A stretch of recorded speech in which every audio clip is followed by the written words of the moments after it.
Hey guys, welcome back to Man Reacts. Unfortunately, the majority port can't seem to stop being stupid, so we're gonna go through this. A Twitter report. This is a show that you may be familiar, that what they do is they read tweets and report on it. It's activism. And let me go ahead and tell you the title of this video. You ready for this? Jimmy Dore's targeted misogyny hits new low with attacks on Emma Vigeland, AOC, and a Kasparian. That's a fucking hell of a title. You're really painting it like this dude's a fucking monster. Let's see it. It's this is what activism is all about. This is according to Jimmy Dore. Here he is. This is a clip of Jimmy Dore. Sam Seder really can't keep Dore's name out of his mouth. He can't. Again, I said this in another video. Go to the majority report. Look at how many videos they have getting people out to events like March for Medicare for All. Show me how many videos they got. Compare that to the number of videos they got shitting on Dore. When you get back, let me know how funny that shit is. These guys are fucking frauds, bro. This is a clip of Jimmy Dore where he's, I guess, mad at, well, you know, this is based on a tweet that Emma did. And Emma, what was the nature of the tweet? Why don't you tell us what it was? I guess I was just responding to these protesters who were outside of Ocasio-Cortez's office, you know, not outside of Nancy Pelosi's office or even Pramila Jayapal, who chairs the Progressive Caucus, but outside of AOC's office. It's kind of the force the vote crowd. And so this is. Let me tell you why it was AOC's office. Let's start out with a video, a different video. Now, this video is from 1993. Now, I know Bernie Sanders doesn't look more than like 10 years younger than this, but I swear to you, this was nearly 30 years ago. Single-payer healthcare system. Thank you. And now Nancy Pelosi from San Francisco.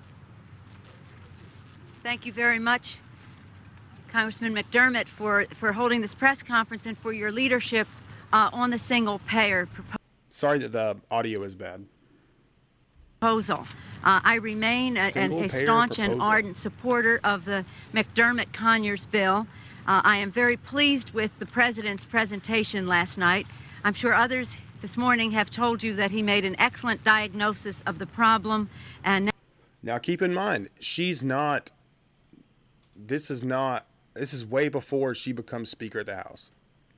She doesn't have nearly as much power here. But she talks a really big game when she don't have the power. now we have to get on with how we take care of providing health care to all Americans.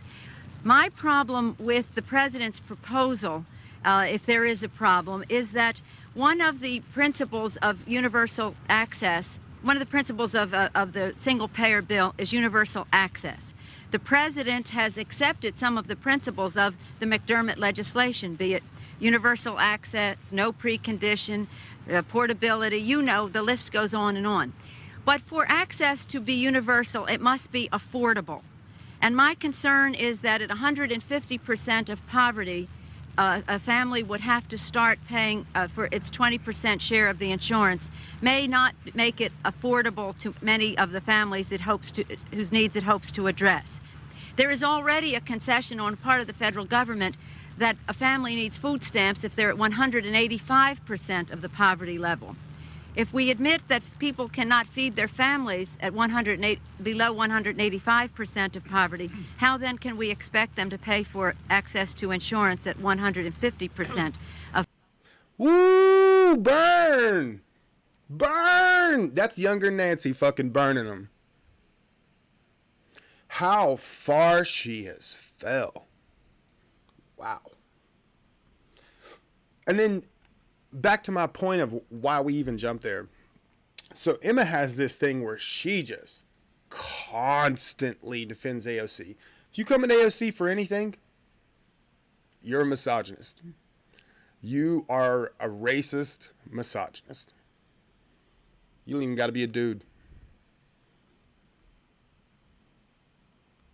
This is about a group of people who cannot give up on their failed tactic to force a losing vote on Medicare for all, which ostensibly would have identified who was against Medicare for all in the House. Now, we know for a fact that at least 110 of the House members have not signed on to the Medicare for all resolution. So we know it. So he's referring back to in early January when things were really heated. Nancy was back up for her seat, right? Leader of the House. TYT did a huge smear job in saying that we can't push for these things because Kevin McCarthy, the Republican, will become leader of the House. Not true. Not true at all.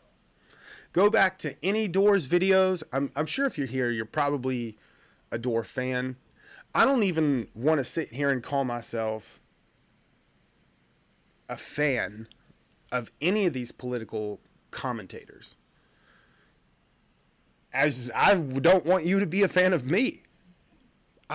What I want is somebody to tell the fucking truth. And if you take what I'm saying with a little grain of salt and you leave your biases at the door, maybe we can move forward a little bit. I used to like the Majority Report. I hate that I even fucking feel that way now. It's so obvious a fucking smear job of a channel. I hate that I was that person. I didn't really look deep into things. It was all surface level. And don't get me wrong, I'm not saying I'm doing my own independent journalism. I'm saying cross-referencing that information with all the information available, not just taking one source, right? So back to what we're saying about this. Emma will jump over hurdles to defend AOC. And if you'll remember, one of the biggest moments in Emma's career was her interviewing AOC right before she won her seat, right? Okay. Now I know I've done some hit videos on the Vanguard, but I'm here to give credit when credit's good, when it's due. And the Vanguard had a good video on this. And this is back in April. I mean, I have a lot of sympathy for her having to dance this fine line, especially given the hate that she receives. But I think that's Again, the reason she has sympathy for that is because her fucking parents are Democratic Party donors who gave fundraisers for Kirsten Gillibrand. She's sympathetic to her because it's her fucking background is to be dancing. I mean, I feel like facts. Hard, solid facts. Let's look at this.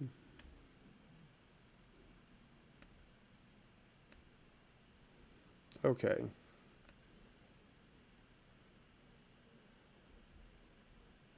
It's this last line here that really gets me.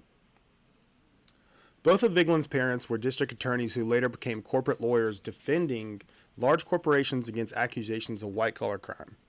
Now, if I have to remind you what white-collar crime is, some examples include security fraud, embezzlement, corporate fraud, money laundering.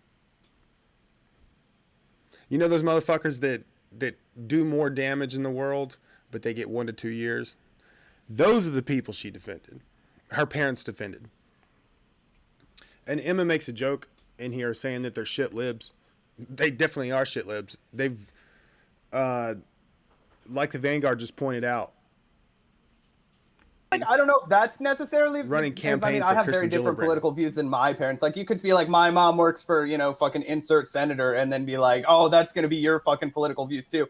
But I mean, I'm just saying she's grown up around these kind of people that have to dance that line is all I'm saying. And I don't have no sympathy for fucking politicians that have to dance a line between the truth and the not the truth. That for sure. Exactly.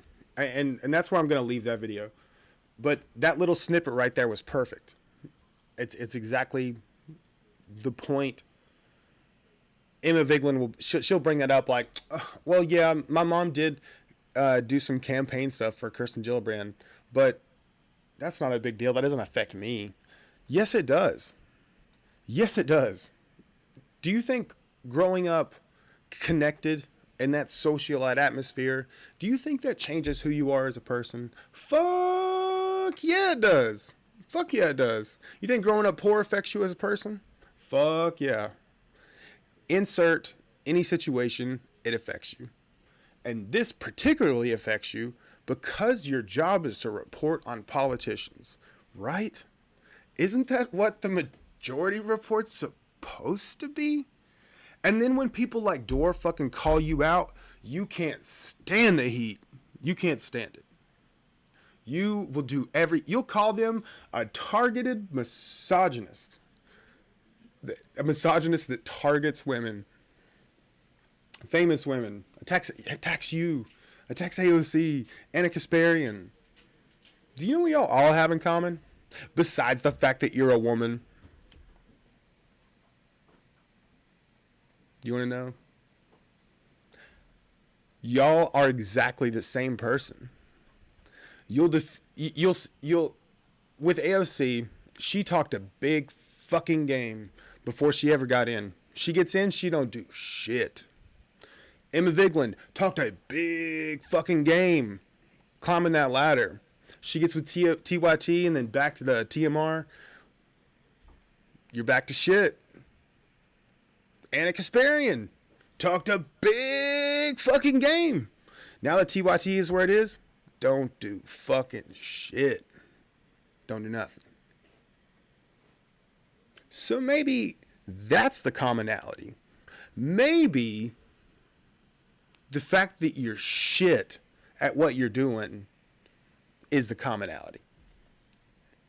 Maybe it's not that you're a woman. Maybe it's not that. At least 110 of those. But presumably, this vote, which everyone knew would fail, because it's, of course, the Republicans get the vote too, would have smoked out those people who don't support Medicare for all, even though it would have been what is known as a free vote.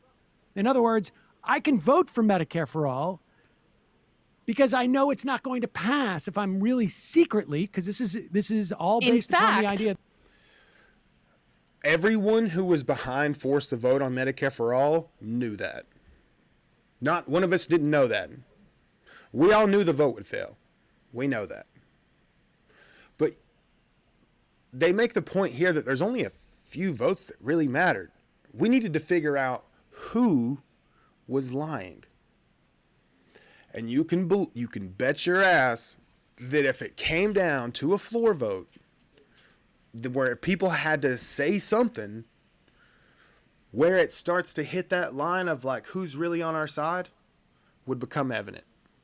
Those politicians would be going on CNN, Fox News, NBC, MSNBC, giving talking points of why this isn't a good idea. And that would be enough of a dog whistle for us to know. You're being extremely disingenuous with this, Sam. Back again, your whole network, the force to vote makes you look fucking stupid. It's made your whole network look stupid. All of it. Y'all all look like jokes now. And it's not just me. Go through your comments. Go through your comments on even older videos. People have gone back and watched your shit. Oof. It must be hard getting rid of all those comments. That there are secret opponents of Medicare for all, which I'm sure there are. Maybe 10% of those people who signed on to the thing are secret opponents of Medicare for all. But of course, they could have also, if they were going to sign on to a resolution supporting Medicare for all, they would have also taken a vote that they knew wouldn't provide Medicare for all. So you'd be left with that same 110 people that we already know publicly don't support Medicare for all. If you want to challenge them. In fact, it would muddy the waters more because people could take... That's so disingenuous because it would have to come down to where some people who said they were for it would have to vote against it because they knew it wouldn't matter. we had the majority. You're being disingenuous. Symbolic votes, as you say, and we might not know that when it came down to an actual vote down the line, they would not be able to. But let's say it worked exactly like they thought it would. And we find out that there are 115 members of the 220 some odd Democratic caucus who are not supporters of Medicare for all. Presumably at that point, they're going to be primaried. And since we already know 110 of those, I wonder how many of these activists have started to fundraise or identified or developed the apparatus in which to primary these people. They're going to do it outside of the Justice Democrats because they're sellouts too. Well, they have like anti-vaxxers speak. Do you see how he, the whole like, well, they can't use the Justice Democrats because that's kind of our thing, bro.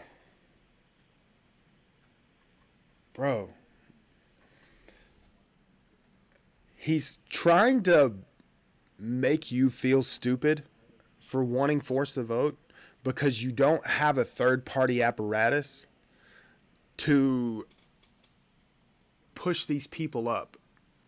That was supposed to be the Justice Democrats. That was supposed to be the Democratic Party. What? And here's how stupid this fucking is. And him and Emma will try to change it real quick because he notices how fucking dumb that statement was. Looking at this rally, so it's we're not even there yet. So they're going and protesting in front of the at least most vocal advocate who would have surely voted for Medicare for all in this losing vote that would have never. They're not there because they want AOC to vote on Medicare for all. They're there to get her to start fucking talking about it more. Bro, that video I showed you of Nancy Pelosi was 30 years ago. I wonder how many people have fucking died because they haven't had Medicare. And you and fucking Emma want to get up there with some goddamn civil discourse critique of Jimmy? Shut the fuck up. Y'all are insufferable. Never being even taken up in the Senate. And she's not in leadership and doesn't have the ability to spearhead many of these things. So, yeah. 12.7 million followers on Twitter. Doesn't have the ability to spearhead these things. You know what's funny? She has 12 times as many followers, well, almost 12 times, as the Majority Report on YouTube. 12 times. If you don't believe that she can be effective with 12 million followers, why are you on YouTube with 1/12 her audience acting like what you're saying is effective? Do you not get how fucking dumb that sounds? Any rational human being who doesn't believe this is about performance, who actually believes it's about like there's a theory of change behind this, would say those are people who don't really know, like are completely, don't even seem to care about strategy or tactics. It's all performative. Well, I mean, that's the problem with force the vote is it turned an opportunity to leverage Pelosi, which we all agreed needed to be done, into a narrow demand for a vote like that's pointless for the reasons you're talking about, that just serve propaganda purposes for a 2022 primaries that they've shown absolutely no. How ridiculous that in the middle of a pandemic we thought maybe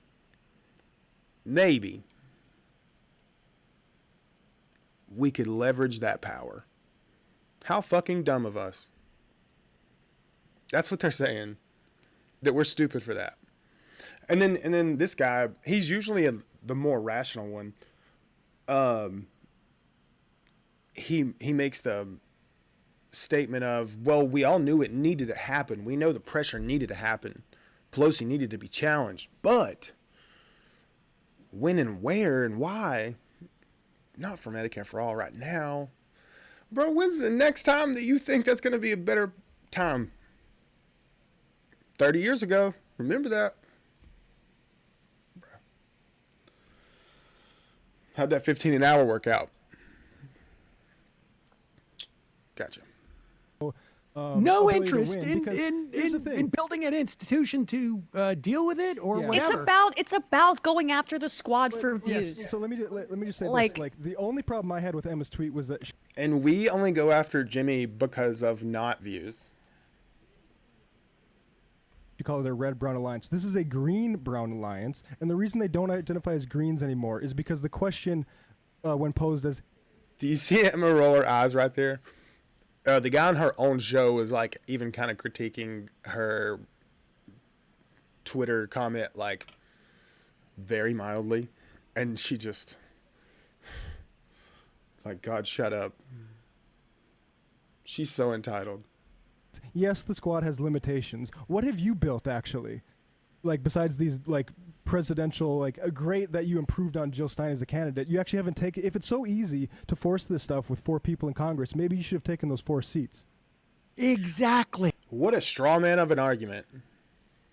That's like telling a fucking cancer patient, well, if you want change, why don't you just go do it? If it's so easy, you go do it. The people who are asking this shit of you need you to do something because they can't. How does Sam Seder lose sight of that? How did I guess the answer lies in that other video we saw earlier. Emma grew up with parents who defended corporate lawyers from white-collar crimes, who donate and fundraise for Kirsten Gillibrand. And she's going to sit up there and tell you that none of that affects her. Bullshit. Bull fucking shit.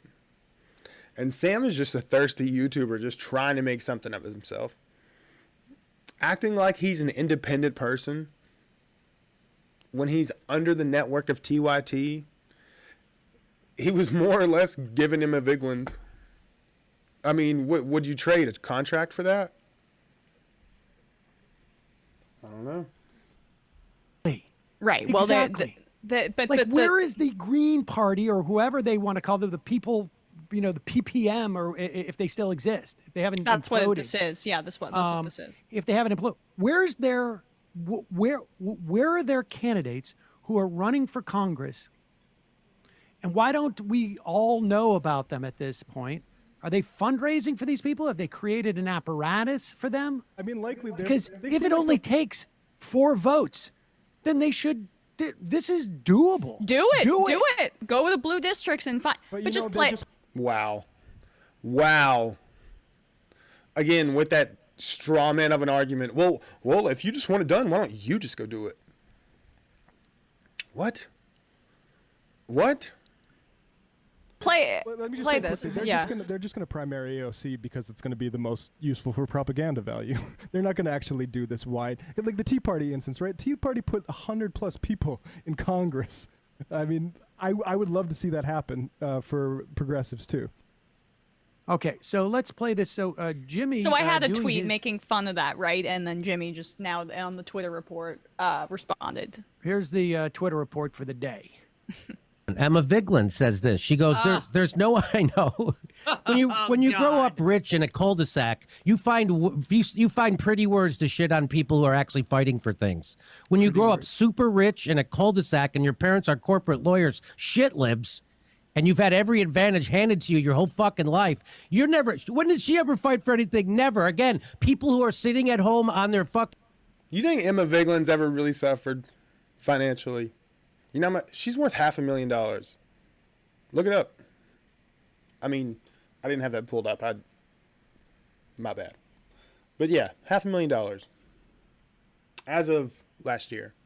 Fucking millionaire asses never doing fucking anything. Before Jimmy Dore was given a job at TYT, right around the same time that Emma was given a job at TYT, he had done one of the millions of stand-up specials that Comedy Central do that literally the most disposable garbage things in the world. I think people are aware that I have many friends who have been in the stand-up world. I was never particularly in the stand-up world so much. I was more stand-up adjacent, as it were. I performed it a little bit, but I was never really a working stand-up per se. And to a person, these people tell me like, yeah, no, I don't know. It was some type of like just road comic sort of didn't, I mean, nobody thought it was funny. And TYT successfully built his career, built his channel, hired Jimmy, just like they hired Emma. So I'm not sure. By the way, exactly. Yeah, that's usually how you pay your rent or your mortgage or buy food or raise your kids. You got to get paid. I don't know what. Right, I was my parents, which if they're shit libs, which like yes, my mom has done fundraising stuff with Kirsten Gillibrand. I was open about that.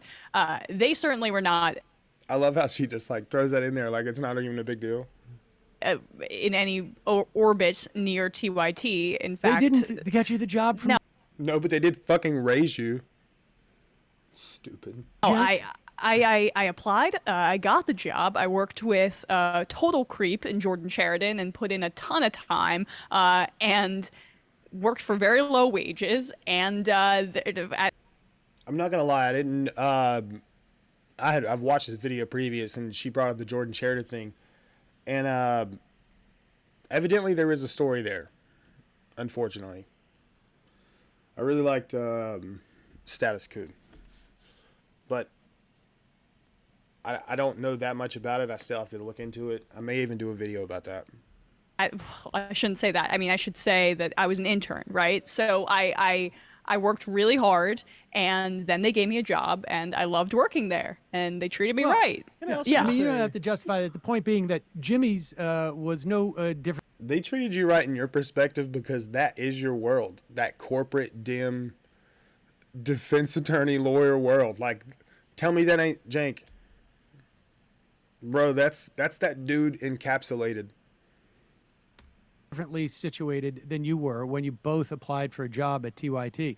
He inherited the channel they built for him. But let's hear his insight here on the Twitter report. I want to make one point about like attacking activists, which you look at the way Jimmy Dore attacks the Medicare for All activists. He just said that Jimmy Dore inherited the channel that TYT built for him. That's absolutely wrong. See, Sam Seder has this idea that, like, if you're an artist and you go into a building and you paint a beautiful painting, the people who own the building are responsible for that painting. No, Sam, you idiot. You just provided the means for Dore to do what he does. He got that audience all his own. Why else would you put him there if you didn't think he could attain an audience? How stupid is that? Like DSA people that were actually doing this when he was busy supporting Tulsi Gabbard in the primary. He loves attacking activists. This is all about attacking the real activists. And don't get me wrong, I don't love Dore's position on Gabbard a lot. I mean, there's a whole lot of room to be critical there, I think, of Jimmy in that area. And is Jimmy supposed an activist, or he's just mad that the protesters out in front of AOC's thing? There is no useless protest. And look, Jimmy gave away the game here on Tucker Carlson's show. He just said there is no useless protest. So that means that you think there are useful protests. All protests can be useful. And, I'm not going to chop his words up, but I just want to direct that. Were they not just talking shit about the protests that were just going on? Did they not just talk shit about that? He sees it as a negative that there are progressives in the Democratic caucus, because according to him, it gives the people the false sense that there is an opportunity to grow that progressiveness and to have the Democratic Party do something. And of course, he's talking about Medicare for all. Let's just be clear. Medicare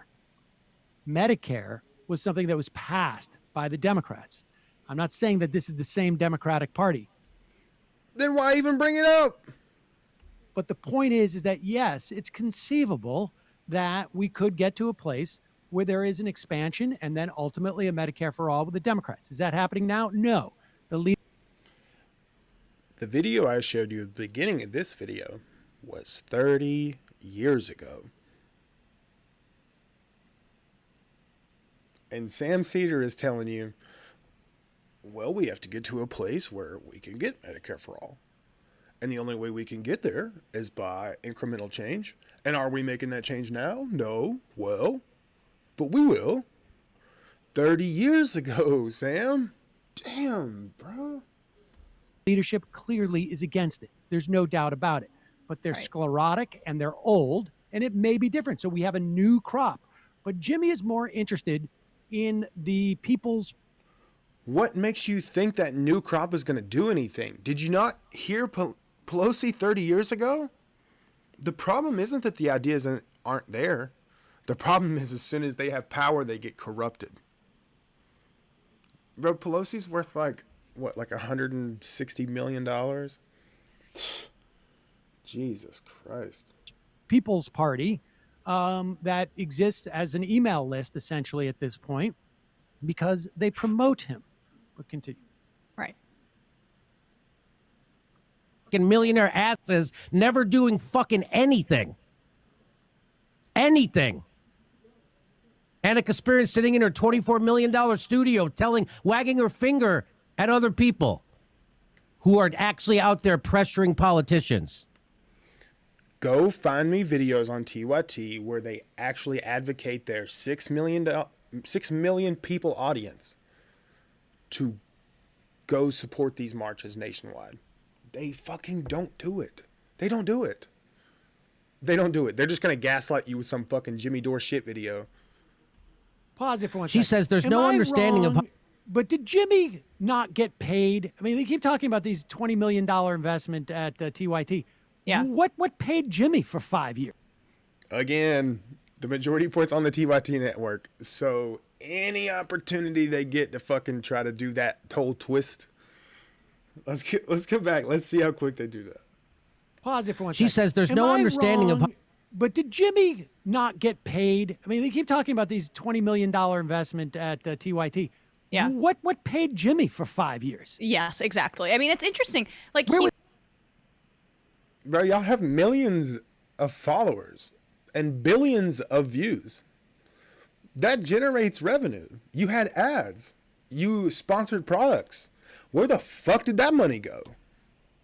If you're not paying your people with it, you needed a $20 million investment from a former Republican senator. You needed that. You needed that to pay your people. I'd say there's a shit business model. He didn't bring any of this freaking studio. It was the same studio. He didn't bring this up at the time when he was working there and taking the money. But what a terrible take on that. Terrible. Well, you were working at Nike when they were doing child labor. You're terrible too. You didn't say anything about it when you were working there. Jesus. And another thing which is interesting, like he talks about how, oh, what are you doing? You're just sitting in your studio. He's very cozy in Fox News' studio, and he's very cozy going to Joe Rogan's studio to talk and not go out there and interview people. What is it exactly that this guy did? He went. And he's so comfortable on camera. Good one.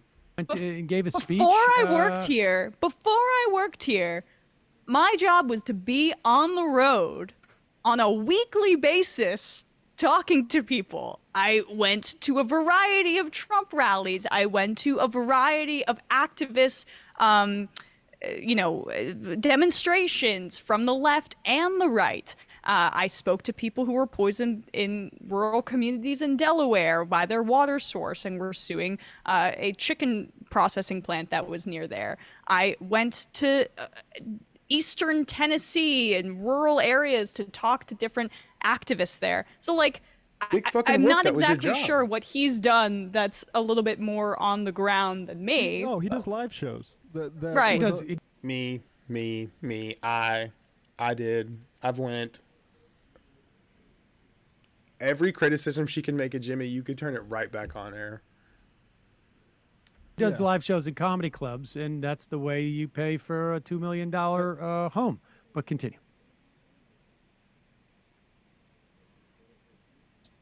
She says there's no understanding of how goals are achieved historically because these folks are being misled by Red Brown Alliance media figures, sapping them of energy and cash.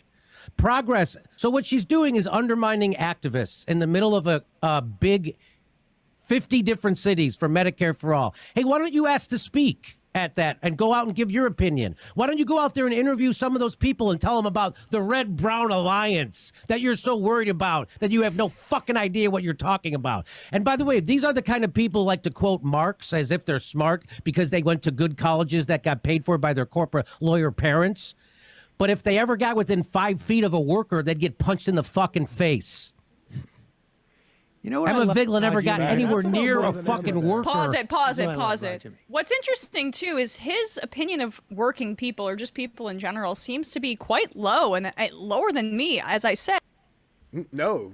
The point that he is making is if you come to people who have real fucking problems, who aren't worth $500,000, who don't have corporate dim parents, who donate to huge Democratic campaigns, then maybe it's going to piss you the fuck off when someone like entitled like you comes up and tells them that they're the problem. When all they fucking want is medical care. You ignorant asshole. Feel ashamed of yourself. I did a lot of work in the field, never was punched in the face, spoke to a lot of people. Sometimes the interviews were a little bit contentious, never punched in the face. So why does Jimmy dislike working people so much or have such a low opinion of them? Well, no, it's just Jimmy likes to. I think Jimmy knows that his audience is just as fucking mad.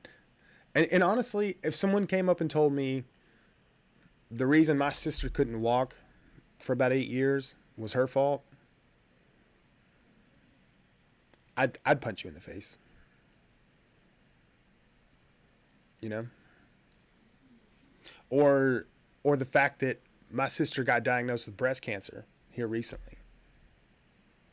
If someone came up to me and told me that it's my fault that she doesn't have medical care, I'd probably punch you in the face. You don't get the emotions behind it. You, honest to God, don't understand. Because that's not your life. You don't have to live it, Emma, Sam. You don't have to live through that. You have a safety net through life. And you're going up to people who have next to nothing. And you're making them feel guilty. Because they're just fucking mad. And they want some medical care. And they want the people they put in office who ran on that hope to do something about it. And I'll never understand why you can't understand that. Pretend like he's a tough guy. Or he's imagining me getting punched in the face by somebody, which I think is exactly what he's what trying he to wants. give, a suggestion there. Yeah. Here's the thing. Jimmy has been running like a little coward for me for over 5 years. He deploys his wife occasionally to respond. Nobody wants to fucking debate you, Sam. Just stop, bro. God, you thirsty. On to me on Twitter. But he has been running like a coward. And people can go back. We will put a link in this YouTube description. I'm pretty much I think that's where the video, the context ends. I encourage you to go watch the whole thing if you love self-harm. I think that's about as much as I can take on this one. Glad you guys came and checked out. If you haven't subscribed, please subscribe. And I will see you guys soon on the next one.